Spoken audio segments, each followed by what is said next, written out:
versículo 41 hasta el 47, donde habla de cómo era esa iglesia, cómo funcionaba la iglesia del libro de los Hechos. Y antes de leer esa porción de la Escritura, yo quiero, a modo de introducción, decirles que esa iglesia, que es la iglesia modelo a seguir, porque hoy en día hay muchas iglesias, esta es una de ellas, y hay muchas iglesias más, pero la iglesia del libro de los Hechos es la iglesia que podríamos decir que es el modelo a seguir. Es, si tenemos alguna referencia, si buscamos alguna referencia de cómo debe ser una iglesia, pues es esa. Entonces debemos ir a la Biblia, identificar la iglesia que está allí y tratar de parecernos lo más posible, vivir como vivía esa iglesia. La referencia no debe ser mirar hacia los lados y ver cómo funciona alguna otra iglesia e imitar las cosas que ella hace, sino ir a la Biblia, buscar en la palabra y encontrar cuál es el modelo a seguir.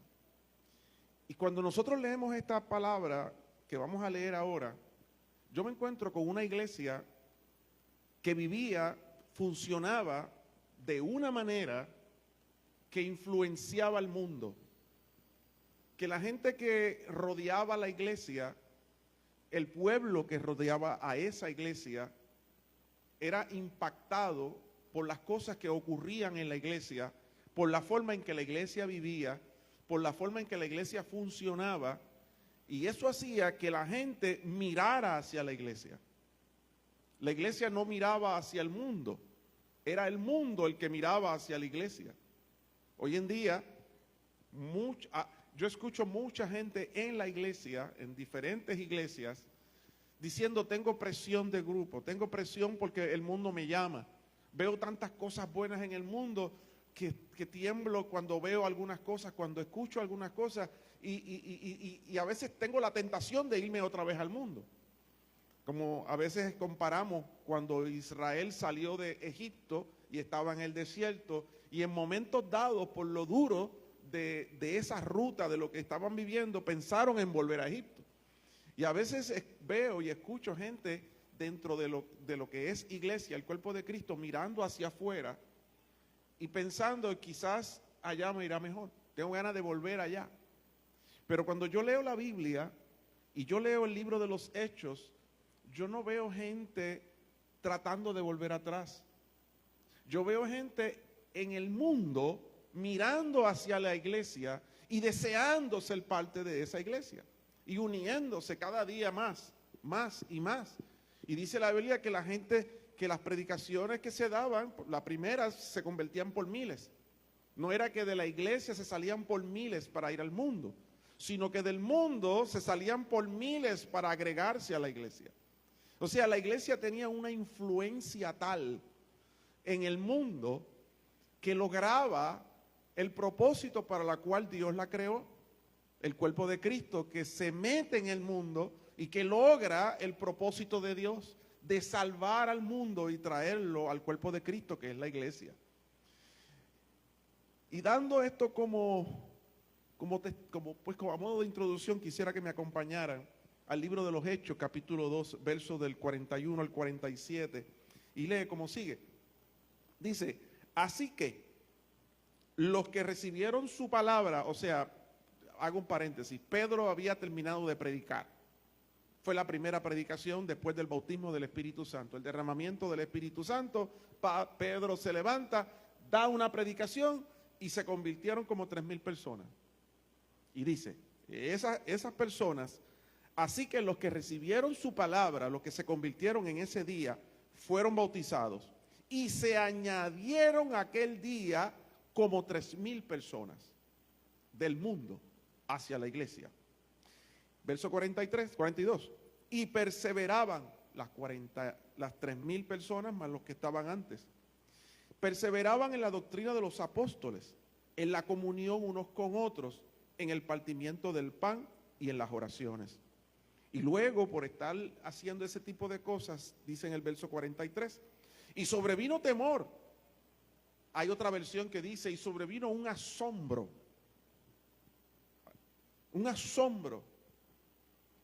a toda persona, y muchas maravillas y señales serán hechas por los apóstoles. Todos los que habían creído estaban juntos y tenían en común todas las cosas, y vendían sus propiedades y sus bienes y lo repartían a todos según la necesidad de cada uno. Y perseverando unánimes cada día en el templo, partían el pan en las casas, comían juntos con alegría y sencillez de corazón, alabando a Dios y teniendo favor con todo el pueblo. Y el Señor añadía cada día a la iglesia los que habían de ser salvos. Dentro de lo que leí hay una parte que dice, y sobrevino temor a cada persona. Sobrevino un asombro. La gente estaba impactado, asombrado de la forma en que vivía la iglesia y las cosas que ocurrían en la iglesia y cómo los hermanos dentro de la iglesia se llevaban. Y el mundo miraba y decía, yo quiero eso. Yo quiero ser parte de eso. Yo quiero vivir como esa gente. Yo quiero ser parte de esa gente. Yo quiero ser parte de ese grupo. Y Jesús, cuando estaba en la tierra, dijo que esa era su iglesia, es mi iglesia. Ahí mismo leímos que la iglesia, y teniendo el favor con todo el pueblo estaba contento, aprobaba, era significativa el concepto positivo que tenía el pueblo hacia lo que era la iglesia. Y dice que el Señor añadía cada día los que habían de ser salvos. O sea, la iglesia seguía creciendo, se seguía multiplicando la iglesia. Era una iglesia influyente, una iglesia no pasiva, no era una iglesia que era un adorno, no era un edificio con una cruz arriba que la gente pasaba y decía, mira, ahí hay una iglesia. No era eso.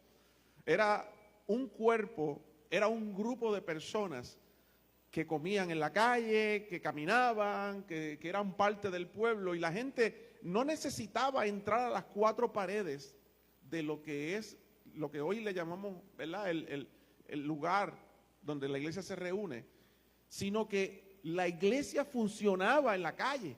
La gente en la calle podía ver cómo se amaban y decían, diantre, dice, y sobrevino temor y sobrevino un asombro por ver eso que estaba ocurriendo. Era algo impresionante. Ahora,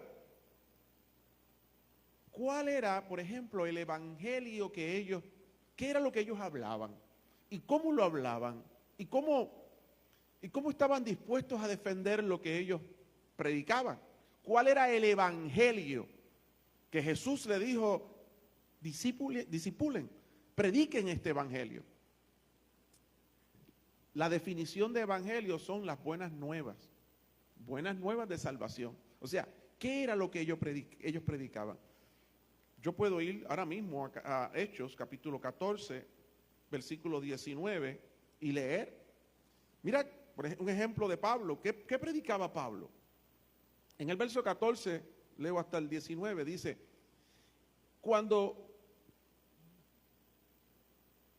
14:19, perfecto, espérate, estoy acá. Entonces vinieron unos judíos de Antioquía y de Iconio que persuadieron a la multitud, y habiendo apedreado a Pablo, le arrastraron fuera de la ciudad pensando que estaba muerto. Le dieron tan duro y tantas pedras que lo dejaron como muerto en el piso. Pero rodeándole los discípulos, se levantó y entró en la ciudad, y al día siguiente salió con Bernabé para Derbe. Y después de anunciar el evangelio en aquella ciudad y de hacer muchos discípulos, volvieron a Listra, a Iconio y a Antioquía, confirmando los ánimos de los discípulos, exhortándoles a que permaneciesen en la fe y diciéndoles, es necesario que a través de muchas tribulaciones entremos en el reino de Dios. Verso 23, y constituyeron ancianos en cada iglesia, habiendo orado con ayunos, los encomendaron al Señor en quien habían creído. ¿Por qué leo esto? A Pablo, lo apedrearon, no porque estaba robando, no porque estaba engañando a la gente. A Pablo lo apedrearon porque estaba predicando el evangelio. Estaba hablando de las buenas nuevas de salvación. Él estaba convencido de que lo que él estaba haciendo es lo que Dios lo mandó a hacer. Y en este tiempo, haciendo lo que Dios le mandó a hacer, la gente de una ciudad lo apedrearon, lo dejaron como muerto, lo dejaron tirado en el piso, parecía que estaba muerto, pero después dice que los hermanos llegaron y él se despertó y se levantó y siguió predicando. O sea, él no dijo, diantre, me quito. Esto está duro. Estoy haciendo la voluntad de Dios, estoy predicando el evangelio, por poco me matan. Estoy vivo de milagro. Me quito. No puedo. Dice la palabra que él se levantó, siguió predicando, se fue a otros lugares, dice que reunió la iglesia, dice que exhortó a la iglesia, dice que le dijo, a través de muchas tribulaciones entraremos al reino de los cielos. O sea, él le dijo, esto no es fácil. Él no le dijo a los hermanos, te vas a convertir a Cristo, vas a ser parte de la iglesia y vas a estar todo el día en una hamaca comiendo uvitas, te van a traer café de vez en cuando, un abaniquito y todo será así bien chévere. Se te van a quitar todos los problemas. No vas a tener problemas de ahora en adelante, vas a vivir bien. Dijo, no, esto no es así. A través de muchas tribulaciones entraremos en el reino de los cielos. O sea, el camino va a ser difícil. Vive Jesús. Cuando Israel salió de Egipto y iban para una tierra que se les había prometido, donde fluye leche y miel. Pero para llegar a esa tierra tuvieron que pasar por un desierto. Y estuvieron ahí y fue difícil hasta que llegaron a la tierra prometida. Hermano, nosotros tenemos que estar bien claros que el evangelio que nosotros predicamos no siempre será fácil predicarlo. No siempre será fácil perseverar. La mayoría de las veces va a ser difícil. Porque vivimos en un mundo que se opone a todo lo que es Dios. Vivimos en el mundo donde seremos perseguidos y todo aquel que quiera vivir piadosamente recibirá persecución. Pablo no les dijo a los hermanos, esto está difícil. Le dijo, esto está duro, pero hay que seguir para adelante. Él no se quitó. Dice la Biblia que él siguió predicando y siguió predicando y siguió predicando. La iglesia del libro de los Hechos era una iglesia influyente, una iglesia que crecía porque era una iglesia que sabía, que entendía, que estaba claro que había que sufrir por la causa de Cristo. Que esto no es fácil, que se padece por el evangelio. Vive Dios. Hoy en día no se predica un evangelio de no sufrimiento. Hoy en día se predica un evangelio de prosperidad. Tú escuchas muchas predicaciones donde lo que se menciona es la prosperidad y la comodidad. Ven a Cristo y serás sano, ven a Cristo y se te van a acabar los problemas, ven a Cristo y vas a ser millonario, ven a Cristo y vas a tener todo a tus manos. Pero eso no es lo que yo veo en la Escritura. La Biblia dice, ven a Cristo y serás salvo. Ven a Cristo y tu nombre será escrito en el libro de la vida. Eso dice el Evangelio. El Evangelio no dice, ven a Cristo y serás rico. Eso no lo dice la Biblia. Eso lo dicen en las predicaciones de hoy en día. En la Biblia no dice, ven a Cristo y se te van a acabar todos los problemas. Eso no lo dice la Biblia. Pablo dice, a través de muchas tribulaciones llegaremos al reino de los cielos. Eso sí lo dice la Biblia. Pero el evangelio que se predica hoy es un evangelio cómodo, es un evangelio de prosperidad y es un evangelio donde no vas a sufrir. Y lamentablemente el que predica esto se le llena a las iglesias porque todo el mundo busca eso. Pero esa no es la verdad. Eso no es lo que está en la palabra. Hoy en día, si las cosas te van mal, si tienes algún problema en la iglesia o en Cristo, simplemente te vas y te desaparece. La gente no está acostumbrada a pasar por sufrir. En el mundo sí sufren. En el mundo sí se sufre, en el mundo sí se llora, en el mundo se mueren, pero no se pueden salir del mundo, se quedan ahí. Pero en la iglesia tienes la opción de salirte de la iglesia y volver otra vez a Egipto.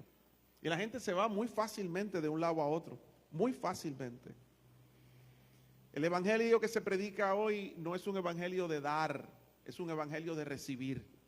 Yo vengo a Cristo y yo quiero que Cristo supla todas mis necesidades. Yo vengo a Cristo y yo espero que Cristo me resuelva todos los problemas, sane todas mis enfermedades, cubra todo. Es más, yo esta mañana no he tomado café, Señor, oro para que venga un café, hasta esas cosas. Quiero ser rico, quiero tenerlo todo. Quiero todo. Y se predica desde los altares, pide y se te va a dar así todo. La Biblia dice, pedid y no recibid porque pedís mal. Hay que pedir conforme al corazón y a la voluntad de Dios. El evangelio de hoy debe ser el mismo evangelio que predicaba la iglesia del libro de los Hechos, el evangelio verdadero, vive Jesús, que es un evangelio que llama al arrepentimiento, que se predique desde los altares y que tú cuando prediques y hables puedas decirle a la gente, tienes que arrepentirte. No pasarle la mano a la gente y decirle, no te preocupes, eso no es pecado, todo está bien, solamente vienes y oras y te quedas ahí. La gente llega a las iglesias y no se convierte y no se arrepiente. Tiene que ser un evangelio que se predique arrepentimiento. Estás en pecado, te vas a ir al infierno y necesitas arrepentirte y convertirte a Cristo. Ese es el evangelio que está en la palabra del Señor. Es un evangelio que denuncia el pecado personal, el pecado que yo cometo, el pecado social, los pecados que cometen la sociedad. Ustedes vieron, porque está regado por todos lados, en los Juegos Olímpicos pusieron allí, imitando la última cena, la cena del Señor, que estaba el Señor, originalmente en la palabra, el Señor con sus 12 discípulos, y esa pintura famosa, hermosa, donde se presenta Jesús en el medio y los apóstoles a ambos lados y están comiendo pan, la sustituyeron en los Juegos Olímpicos por unas personas transgénero, vestidas de mujer, y un hombre vestido de mujer imitando a Cristo en el centro y sus supuestos apóstoles a ambos lados, que son homosexuales, hombres vestidos de mujer. Eso se llama un pecado social, donde la sociedad lo permite. Pues el evangelio que se predica tiene que ser un evangelio que esté dispuesto a denunciar ese tipo de pecado.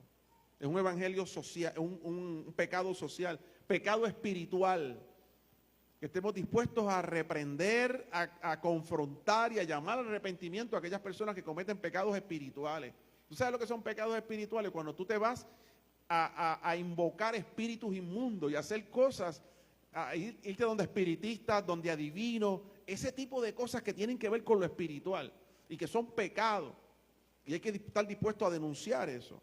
El pecado eclesiástico, cuando Cristo se levantó y Juan el Bautista se levantó y condenó lo que estaba ocurriendo contra los fariseos. Y Jesús le decía, ustedes son sepulcros blanqueados.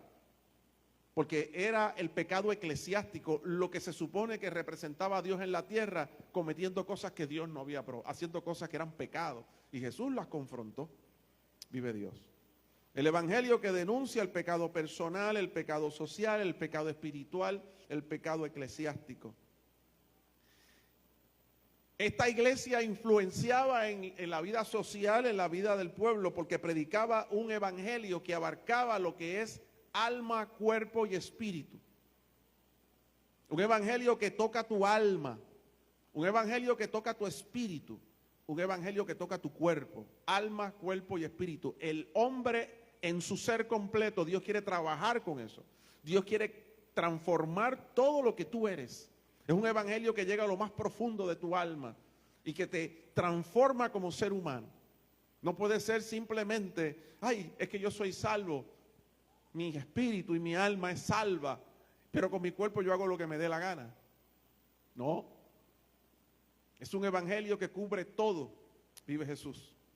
Un evangelio que se basa en darle mi vida a Dios, seguirle y obedecerle. Ese es el evangelio que la iglesia predicaba.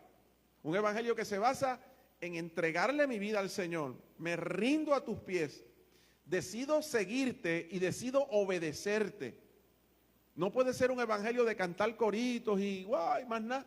Pero yo hago lo que me dé la gana en mi casa, yo hago lo que me dé la gana con mi vida, porque pues esos son asuntos míos. No, no, no, no. El evangelio que se predica en la palabra, el evangelio que la iglesia primitiva predicaba era así. Un evangelio que tiene que ver con arrepentirte. Te arrepentiste porque estás en pecado. Ahora vas a seguir a Jesús. Pero no solamente vas a seguir a Jesús, vas a obedecer a Jesús. Y eso comenzó a transformar la vida de la gente. Ese es el evangelio que predica la palabra. Es un evangelio que tiene a Cristo como centro, no al hombre como centro, no al ser humano como centro. Hoy en día el evangelio que se predica es un evangelio donde Dios va a suplir todas mis necesidades, que yo soy lo más importante. A veces me río cuando veo que el enfoque es Dios te va a responder, Dios te va a responder. Toda la predicación es Dios lo va a hacer, Dios lo va a hacer. Eso se oye bonito y eso emocionalmente está chévere. Pero ¿y lo que Dios está pidiendo de ti? ¿Cuándo tú lo vas a hacer? Lo que Dios pide de mí, ¿cuándo yo lo voy a hacer? Todo el evangelio que se predica hoy en día es Dios va a responder, Dios va a responder. Pero ¿y tú cuándo vas a responder? ¿Cuándo le vas a responder a lo que Dios está pidiendo de ti?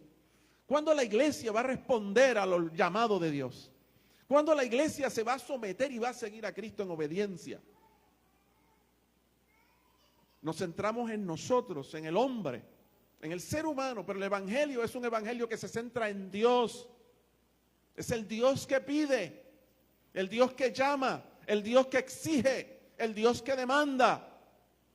Así yo lo veo en la palabra.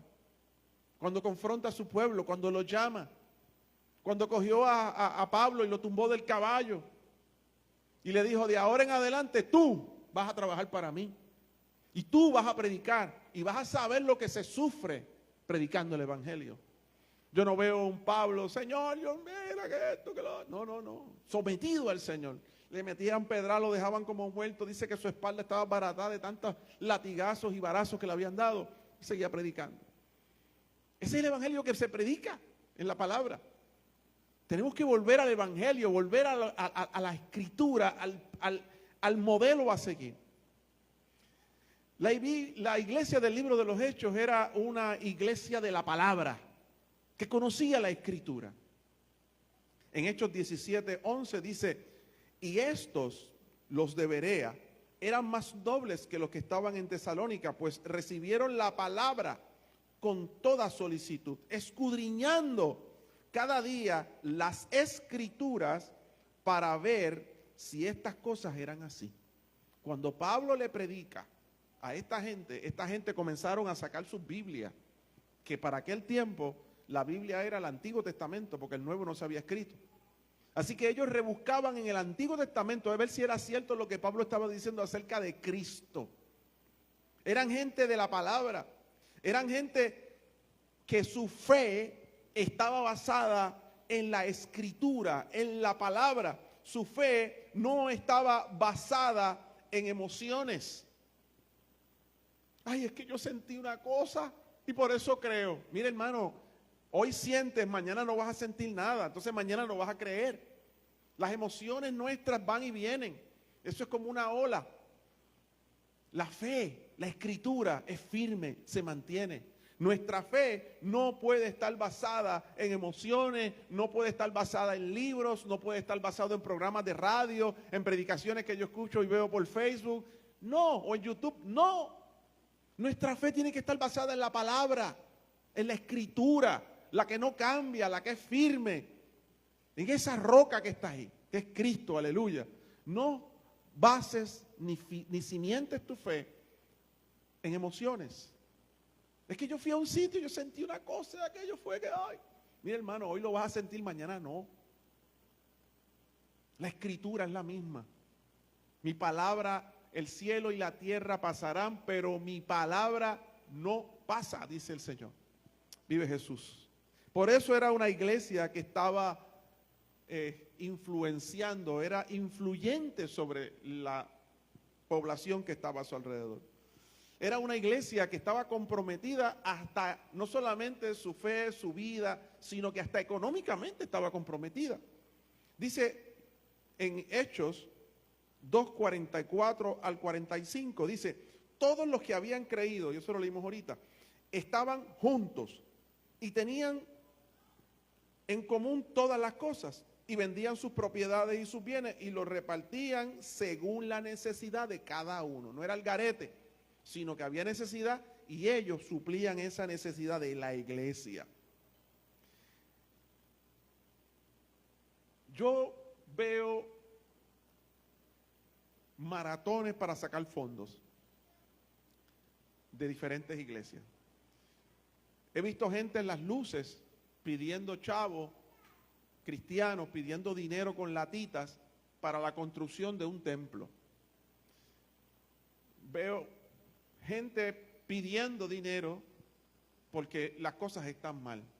Aún aquí nosotros para poder comprar ese aire que se nos dañó, estuvimos, dale que dale, dale que dale.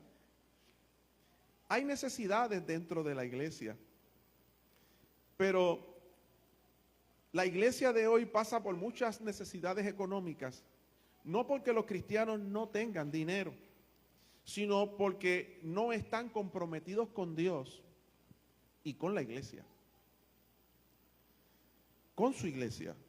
El problema económico de la iglesia no es la falta de dinero, es la falta de visión, es la falta de compromiso y la falta de generosidad de aquellos que componen la iglesia. El dinero está porque lo tenemos, pero muchas veces no tenemos visión, no somos generosos con Dios, no somos generosos con la iglesia. Estamos dispuestos a gastar en 1000 cosas.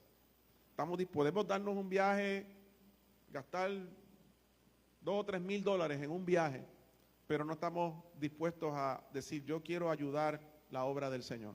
No me voy a dar el viaje, esos 2 o 3 mil pesos me lo voy a dar por acá, por Puerto Rico, me voy a gastar menos, la mitad, y la diferencia se lo voy a donar para que en la obra que Dios, hermano, es que tenemos que tener una visión, porque no es la obra que la iglesia, es la obra que Dios está haciendo a través de la iglesia.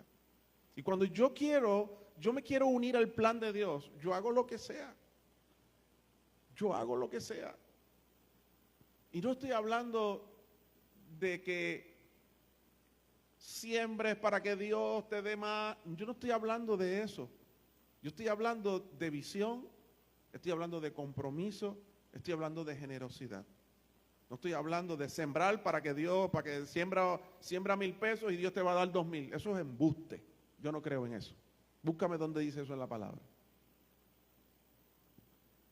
Si Dios lo quiere hacer, Él lo hace. Seguro que sí. Si lo quiere hacer conmigo, que lo haga. A mí coraje no me va a dar. Coraje no me va a dar. Pero yo no doy para que Dios me dé. Yo doy porque es mi obligación. Yo doy porque es mi compromiso. Yo doy porque esa es mi visión. Yo doy porque quiero ser parte del plan de Dios. Y la Biblia dice que la gente en el libro de los Hechos hasta vendía sus propiedades, lo traía a la iglesia y ayudaba a todo el mundo. El otro día me dijo un hermano de Aguadilla que un hermano de la iglesia tenía unos racimos de guineo que se le iban a dañar porque había más racimos de lo que él podía consumir, así que picó 2 o 3, los llevó a la iglesia y los puso allí con un cuchillo al lado. El cuchillo no era para que se le pegara, sino para que picaran los gajitos de guineo y cada hermano se llevara los gajitos que quisiera. Y uno se los llevaron y de aquí desaparecieron los racimos de guineo. Los otros días llegó nuestra hermana, Carmen ha venido varias veces. A ella le dan muchas ayudas en cuanto a comida, y potes de esto, y potes de aquello. Y ella viene cuando le sobra y dice, ya tengo demasiado. Lo pone allí en la mesita y los hermanos van y cogen vegetales, potes de vegetales de maíz, potes de lo que sea, ajo, jugo. Hermano, eso es una bendición. Trae a la iglesia y se reparte de acuerdo a la necesidad de cada uno. La necesidad de la iglesia económica, no, como dije, no está en la falta de dinero, en falta de recursos, sino en falta de visión. En falta de visión. Queremos ser una iglesia influyente, tengamos visión, seamos generosos, estemos comprometidos y veremos la diferencia. Vive Jesús. ¿Dónde estamos invirtiendo los recursos que le pertenecen al Señor? ¿Dónde los invertimos? Esa es la pregunta que tenemos que hacer. La iglesia del Libro de los Hechos era una iglesia influyente en la sociedad porque funcionaba como un cuerpo, aleluya. En Hebreos, libro de Hebreos, capítulo 6, verso del 10 al 12, dice, porque Dios no es injusto para olvidar vuestra obra y el trabajo de amor que habéis mostrado hacia su nombre, habiendo servido a los santos, o sea, a los hermanos, y sirviéndoles aún. Pero, dice el escritor, deseamos que cada uno de vosotros muestre esa misma solicitud, esa misma disposición hasta el fin, para plena certeza de la esperanza, a fin de que no os hagáis perezosos, sino imitadores de aquellos que por la fe y la paciencia heredan las promesas. Vive Dios. Una forma de servirle a Dios es sirviendo al cuerpo de Cristo. ¿Tú quieres servirle al Señor? ¿Tú quieres ser útil en las manos del Señor? Sirve al cuerpo de Cristo. Trabaja en la iglesia. Porque la iglesia es el cuerpo de Cristo. Vive Jesús. La iglesia funciona como un cuerpo cuando cada uno de sus miembros pone sus dones y sus talentos al servicio de la misma iglesia. Cuando nosotros ponemos nuestros dones y talentos al servicio de la iglesia funciona como cuerpo. Porque yo podré ser cantante como Débora, que canta como Los Ángeles. Ella pone su don, su talento al servicio de la iglesia. Otros tocan instrumentos y lo ponen al servicio de la iglesia. Otros barren hasta con un swing y lo ponen al servicio de la iglesia. Otros cocinan. Otros lavan ventanas, otros saben bregar con dinero, otros bregan con sonido. ¿Qué tú sabes hacer? ¿Cuál es tu don? ¿Cuál es tu talento? No escondamos nuestros talentos, pongámoslos al servicio de la iglesia, y cuando cada uno pone su don al servicio de la iglesia funciona como un cuerpo. Imagínate que tu brazo, que tu mano diga, yo sé hacer muchas cosas, pero voy a dejar de hacerlas. Se te mancó la mano. Tienes una mano manca. Ya no funciona. Necesita que esa mano se active. Y a veces la iglesia está manca de algunas áreas. Porque hay miembros que no ejercen su función. Hay miembros que no están dispuestos a hacer nada. Solamente recibir. Nada más. Pero la Biblia dice que somos un cuerpo. Y que cada uno debe tener una función de hacer algo. Yo siempre he dicho, ¿cuál es mi función? ¿Qué sé hacer? ¿Sabes de jardinería? Miren, necesitamos un jardín al frente, ya lo que hicimos ahí, las hierbas están así, saliendo, necesitamos a alguien que se dedique a eso. ¿Sabe pintar? Miren, necesitamos pintar esas cosas que están ahí, cuando sacaron los cosas de ahí, se quedó esa mancha ahí, eso hay que pintarlo. Todavía no ha venido alguien a decirme, mire pastor, yo sé pintar, ¿dónde está la pintura? Pues allá. Pues puedo venir tal día, pues meta mano, hágalo. Hermano, pastor, esa alfombra está sucia, pues límpiala. Pastor, está bajando agua por allá por la pared y el agua llega hasta allá a veces. Y pusimos allí un balde para recoger el agua, y hay que estar botando el balde cada rato porque se llena de agua. ¿Qué hay que hacer para gelar el techo? Pues vamos a buscar, pues búscalo. Hágalo. Y si cada cual hace lo que tiene que hacer, somos un cuerpo y funcionamos. Y el mundo miraba a la iglesia y dice, esa gente funciona como cuerpo. Esa gente brega de tal manera que yo quiero ser parte de eso. Yo quiero ayudar, yo quiero ser parte de eso. Aleluya. Cuando nosotros ponemos nuestros talentos y dones. Era una iglesia dirigida por el Espíritu Santo. Aleluya. Hermano, dice en Hechos 9:31, entonces la iglesia tenía paz por toda Judea, Galilea y Samaria, y eran edificadas, andando en el temor del Señor, y se acrecentaban fortalecidas por el Espíritu Santo. Fortalecidas por el Espíritu Santo. Hermano, debemos buscar la dirección del Espíritu Santo para cualquier cosa en nuestras vidas. Hay un libro que se llama, viejísimo, ¿Con quién me casaré? Todos los muchachos que estaban solteros leían ese libro? ¿Con quién? ¿Dónde me debo mover? ¿Dónde debo ir? ¿Qué debo hacer? ¿Cuál ministerio me uno dentro de la iglesia? Dirígeme, Espíritu Santo de Dios. Dirigida por el Espíritu Santo. Tomamos decisiones dirigidos por Dios. Cuando nosotros tomamos decisiones dirigidos por Dios, hermano, estamos en su voluntad. Pero cuando nosotros tomamos decisiones no dirigidas por el Espíritu Santo, probablemente nos salgamos de su voluntad. Así que dejémonos dirigir por el Espíritu Santo. Era una iglesia que oraba. En Hechos 1:14 dice, y estos perseveraban unánimes en oración y ruego con las mujeres y con María, la madre de Jesús, y con sus hermanos. Y es lo que se repite por todo el libro de los Hechos.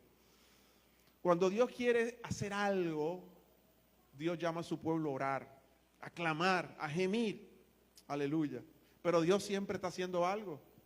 Dios no es que está acostado durmiendo, de momento dice, ay, se me ocurrió hacer tal cosa.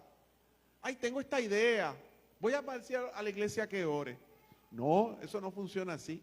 Dios siempre tiene un plan. El plan de Dios está corriendo. El plan de Dios está ahí siempre. Y yo tengo que identificar cuál es el plan de Dios y unirme a Él. Y la única forma de identificar el plan de Dios, de entender el plan de Dios, es meterme a orar, a hablar con Dios. Y cuando yo oro, cuando yo clamo, el Espíritu Santo me muestra lo que debo hacer. Yo lo hago y me uno al plan de Dios. No es que Dios se une a mi plan, es que yo me uno al plan de Dios. Y para saber si estoy en su plan, debo orar. Y la iglesia del libro de los Hechos era una iglesia que oraba, que conocía el plan de Dios. Una iglesia misionera de la cual salían otras iglesias, hermanos salían a ministrar y allá levantaban diferentes iglesias, salían misioneros, evangelistas y la iglesia seguía creciendo. No era una iglesia que se quedó en las cuatro paredes, era una iglesia que se movía, que se extendía. No una iglesia que simplemente se dedicaba a crecer internamente y nada más. Y quiero cerrar aquí, terminando con este pasaje bíblico que está en el libro de Lamentaciones, capítulo 3, versos 41 y 42, que dice, escudriñemos nuestros caminos y busquemos, y volvamos a Jehová, levantemos nuestros corazones y manos a Dios en los cielos. Escudriñemos nuestros caminos y busquemos y volvamos a Jehová. ¿Cuál es el modelo a seguir? Quiero ser una iglesia influyente. Quiero que mi iglesia, la iglesia donde yo persevero, sea una iglesia influyente. Comienza a ser influyente. Comencemos a practicar lo que la iglesia del libro de los Hechos practicaba. Miremos a ese modelo. Olvídese de los modelos que están por acá. Vayamos a la palabra. ¿Cuál es el modelo bíblico? ¿Qué hacían ellos? Porque con los años, hermano, se pierde mucho. En el camino se ha perdido mucho. Volvamos al origen. Volvamos a lo que Dios estableció con la primera iglesia. Funcionemos como ella. Ese es el plan de Dios. Ese es el modelo a seguir. Y hagamos esas cosas. Y tenemos que examinarnos de dónde he caído, cada uno de nosotros, dígase usted dentro de su corazón, yo funciono así. Yo funciono así. ¿Funciono por emociones o funciono por la palabra? Lo que predico es lo correcto. Lo que creo es lo correcto. O estoy creyendo cosas por emociones y cosas que la gente dice, pero no están en la Biblia. ¿Qué Dios me llamó a hacer? ¿Cómo conozco el plan de Dios? Orando. ¿Qué debo hacer? ¿Qué hago con mis talentos? Estoy haciendo la voluntad de Dios. Las decisiones que yo estoy tomando están en la dirección. Dios está de acuerdo con lo que yo estoy haciendo. El trabajo que tengo es el trabajo que Dios quiere que yo tenga. Estoy buscando una novia, un novio. ¿Lo busco yo o le pido ayuda al Señor? Señor, dirígeme. que mis decisiones estén basadas en la dirección de su Espíritu. Que cuando yo tome una decisión no me sienta mal, en el sentido de que tengo dudas. Siento que tomé una decisión y Dios no está de acuerdo con esto. Y eso es dirigir, una iglesia que se dejaba dirigir por el Espíritu Santo. Una iglesia que ora, una iglesia que lee la Biblia. No te gusta leer la Biblia, no te gusta leer, a mí tampoco me gusta leer. Yo leo Biblia obligado, pero la leo, porque no me gusta leer. Es difícil para mí leer. Es más fácil escuchar, es más fácil mirar, pero leer se me hace difícil. A veces me duermo cuando leo, pero lo hago, porque mi vida depende de eso, porque Dios me mandó a él, porque no hay nadie más que tenga palabras de vida eterna, el Señor. La Biblia hay que leerla. El cristiano que no se nutre de la palabra está destinado a perecer, a desaparecer. Vive Jesús. Yo voy a orar en estos momentos y espero que usted me acompañe y que, como dice en Lamentaciones, escudriñemos nuestros caminos y busquemos y volvámonos a Jehová. Convirtámonos en iglesia influyente. Convirtámonos en cristianos influyentes. No seamos cristianos que miran al mundo para irse al mundo, sino que seamos cristianos y seamos iglesia, que el mundo desee acercarse a mí, venir y probar de lo que tengo. Vive Jesús. Vayamos al mundo a llevarle este evangelio.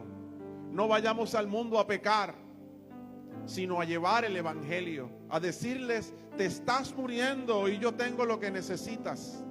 Estás muerto y Cristo está aquí para darte vida, y vida en abundancia. Tenemos en nuestro corazón, en nuestra vida, lo que el mundo necesita, lo que la gente clama a gritos, lo tenemos. Tenemos la perla que se le perdió. Tenemos lo perdido, se llama Cristo. La gente lo busca, ellos no saben lo que están buscando. Y podemos decirle: lo que estás buscando se llama Cristo y yo lo tengo y te lo puedo ofrecer. Que ese sea nuestro evangelio. No un evangelio de prosperidad. No un evangelio de emociones. Un evangelio de la palabra. Y que el Espíritu Santo sea el que convenza. No yo mover las emociones, sino que el Espíritu Santo convenza de pecado, de justicia y de juicio. Señor, estamos ante ti, Dios, en esta mañana. Una mañana gloriosa en tu presencia. Señor, cuando leemos tu palabra y vemos esa iglesia del libro de los Hechos, tu iglesia, la primera iglesia, y vemos, oh Dios, la influencia de ellos. Cómo tú los utilizaste para influenciar, Señor, para tocar al mundo, para mover a celos al mundo, para que el mundo deseara tener lo que la iglesia tenía. Oh Señor, esa primera iglesia oraba, buscaba tu rostro, se metía con la palabra, se ayudaban entre ellos, ponían sus talentos al servicio de los demás. Señor, ayúdanos a ser así. Ayúdanos a volver a los primeros pasos, Señor. Señor, examinamos nuestro corazón y miramos de dónde hemos caído, Dios. Y te pedimos que nos ayudes, Señor, para ser tan influyentes con tu presencia y tu poder y tu Espíritu Santo, que el mundo desee venir aquí. Que el mundo admire, se asombre, el mundo tenga temor, Señor, por lo que ocurre en y con tu iglesia. Señor, oramos dándote gracias porque sabemos que tú estás trabajando con nuestros corazones, con nuestras vidas, Dios. Porque estás transformando nuestro corazón, mi Señor. Oh Dios de los cielos, perdónanos, Señor. Y ayúdanos, Señor, a movernos de esa manera, Señor. Danos tu corazón. Danos ese corazón, Señor, que vemos en